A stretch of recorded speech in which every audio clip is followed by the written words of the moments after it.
The pandemic transformed so many parts of our daily lives. One of the biggest shifts is something you may not readily think about, but it's had effects that impact tens of millions of Americans even today. It's telehealth. Because when doctors' offices closed in 2020, virtual waiting rooms opened up.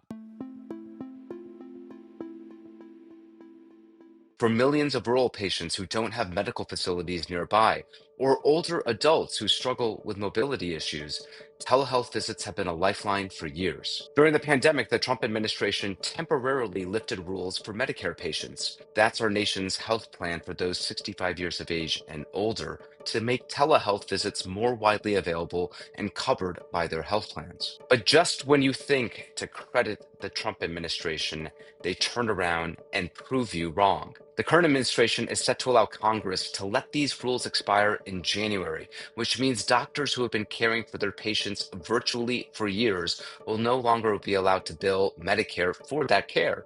That means telehealth will disappear for these patients. I was thinking about my Medicare patients who are trying to schedule telehealth appointments. And actually, one of them had to remind me last month and say, "Hey, doc, I don't think we can do this right now," like as a consequence of this shutdown. Dr. Laura Bowser, a family medicine doctor in Des Moines, Iowa, talks about the impacts on her practice. So I think anytime there's a new question in their mind of, is this going to be covered? Can my doctor see me this way? It makes them less likely to want to explore it, right? We all have this decision fatigue of so many things to figure out. And if the question is my visit going to be covered if I do this? That's a big loss, right? This helps us provide better services to our patients. And when we don't have this avenue, right, of care, everyone suffers and everyone loses from that loss of access.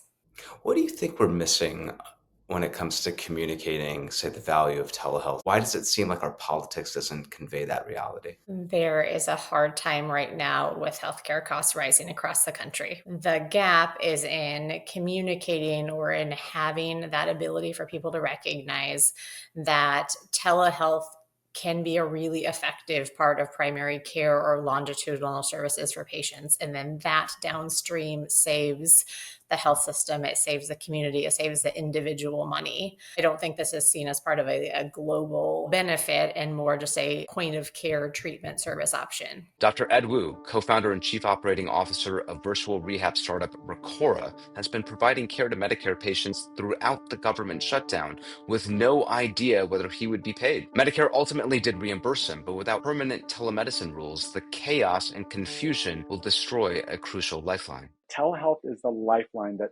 many Americans depend on to stay alive. It breaks down the barriers of distance, mobility, access issues.